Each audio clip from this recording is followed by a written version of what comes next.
Hi folks, and welcome to today's video, how to deal with a herniated disc. I've got 10 top tips for you in today's video.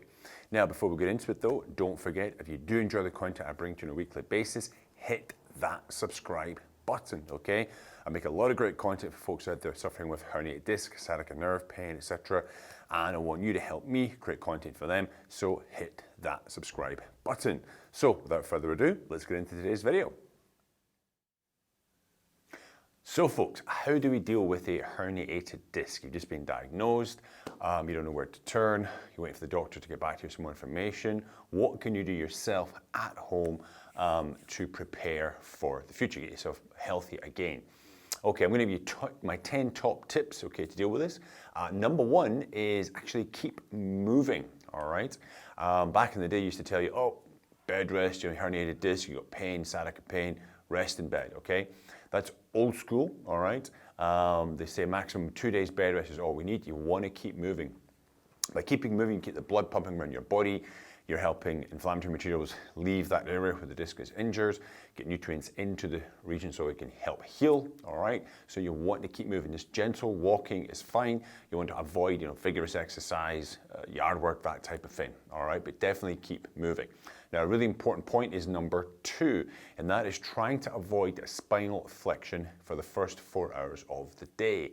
Now, typically, when a disc is herniated, it's what's called a posterior disc herniation, meaning that, I'll show you here, the disc herniates backwards, okay? Flexion is the act of flexing the spine forward. When you flex the spine under load and your disc is herniated, bulging out, it's going to push that material further out. It can hit the nerve, the sciatica nerve, cause you more pain, more discomfort, all right? They've done studies whereby people who avoided spinal flexion, this forward bending motion, for the first 4 hours of the day had significantly decreased days in pain and overall pain. So to help yourself, try to avoid flexing the spine for the first 4 hours of the day.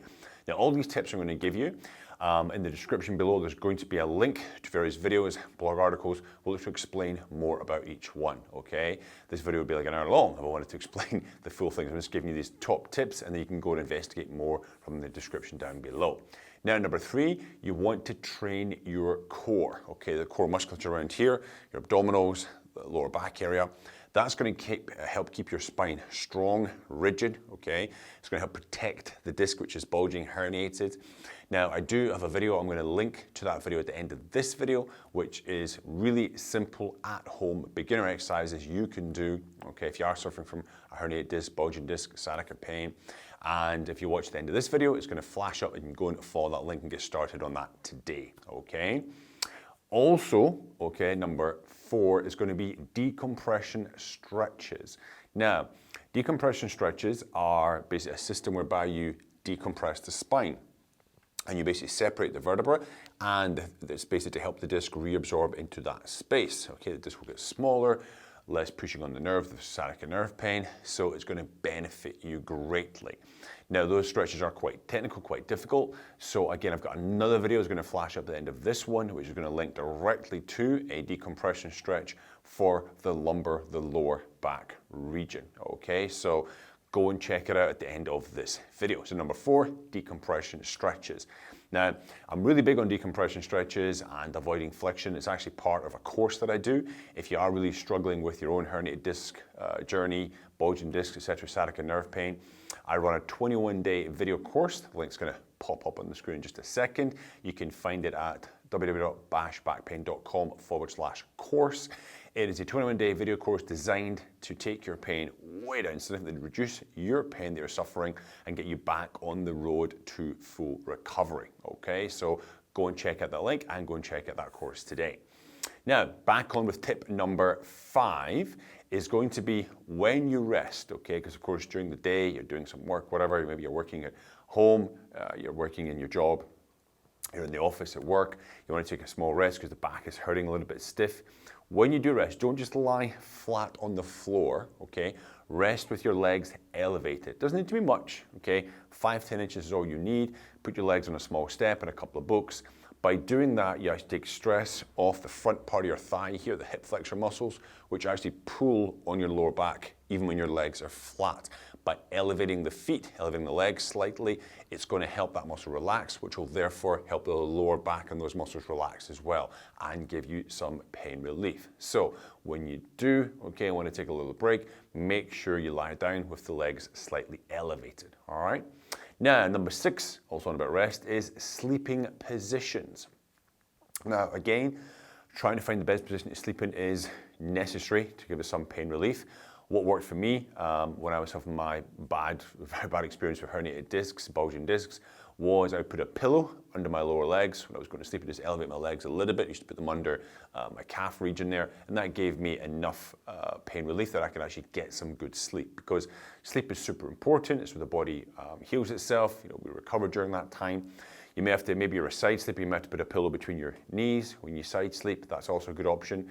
Again, I've got a link in the description below. It's going to take you to a specific video on sleeping positions for people with herniated discs, sciatica pain, etc. Okay, so tip number 6 is sleeping positions. Now, moving on to number 7. Again, when we have pain response from a herniated disc, quite often we start to protect the area. And invariably, we start to tighten up around our hip section, lower back section, and we start walking differently. We're putting more stress on the area without even knowing it. So it's really useful to actually stretch out that region. So you want to be stretching the hips, both the front and the back, okay? Again, in the description, I'm going to link you to a perfect video, which is going to go over a whole series of stretches, which is going to, you can all do it at home, all right? Which is going to help limber up that hip region. Now, number 8 is practice good spine hygiene. What do I mean by that? Well, you know, you can be doing your avoiding flexion before noon, you can be doing your core work, but if you are not lifting correctly, moving correctly when you're, you know, moving objects in the home, you're still going to be stressing that disc. So one thing you'll have to learn is what's called hip hinging. And again, in the description, I'm going to link there a video which is all about hip hinging. It's how you move correctly to pick objects up off the floor, heavy objects, how to move, how to tie your shoes correctly, etc. All these little things are micro stressors where when you have a herniated disc, it's going to cause more issues at that segmental level. So you want to remove those stresses, by practicing good spine hygiene, okay? Now, number 9 is actually preparing for surgery. Now, those of you that have watched my videos for a little while, you will know that I avoided surgery with my own rehabilitation back when I had my herniations and sciatica pain. However, there are cases where surgery is absolutely necessary. Now, after your first diagnosis, there will most likely, you'll be put onto like this, a conservative management approach, okay? But it could be the case that the disc, it's sequestered, it's broken off into the discal canal there. You've got bladder problems, control problems, you know, your leg is becoming very, very weak, the nerve may be getting damaged. Those times you will most likely have to get surgery. Now, when I say prepare for surgery, I don't just mean kick back, okay, that's it, cut me open, all right? It may be a few weeks, maybe a month, maybe 2 months before you're scheduled for your surgery. During that time, you should still be strengthening your core, doing the decompression stretches, avoiding flexing the spine forward, practicing good spine hygiene. Because if you can get yourself as strong as humanly possible before you go in for the surgery, you're going to be at a much higher position for when you do the recovery from the surgery, okay? If you just let yourself go for another month, 2 months and don't do any exercise, don't keep moving, your muscles will atrophy. You'll be starting from a lower position when you do start the recovery program, okay? So yes, prepare for surgery, but make sure you're getting yourself strong before you have to go in for it, okay? And tip number 10, which kind of follows into that as well, is do embark on a good rehabilitation program. Now, for rehabilitation to work, you generally have to be going at least 2 to 3 times a week to a practitioner who's going to give you various exercises, stretches to do. They should be giving you homework as well, because you want to be doing stuff every day almost to make sure you're getting yourself strong, your posture is getting better to protect that spine, okay? So if you are going to a doctor, make sure that he prescribes you to go to, see a physiotherapist. Make sure you talk to the physio, ask them questions, okay? You know, have you had many spine patients before? Have you worked with people with herniated discs before? Are you going to give me some homework, okay? Don't be afraid to ask these questions. You want to get the best care possible for your herniated bulging disc, okay? And as I said previously, with tip number 9, If there is surgery coming up, you want to keep doing that rehabilitation as well to make sure you're in the good position post-surgery, all right? So guys, those are some of my top 10 tips when dealing with a herniated disc. As I say in the description down below, there's going to be links to various videos to expand upon each of those tips a little bit more in more detail. If you've got any questions at all, don't be afraid, hit me up in the comment section down below. I hope you've enjoyed this video. Don't forget to like, share, and subscribe, and I'll see you all next week. Have a great day.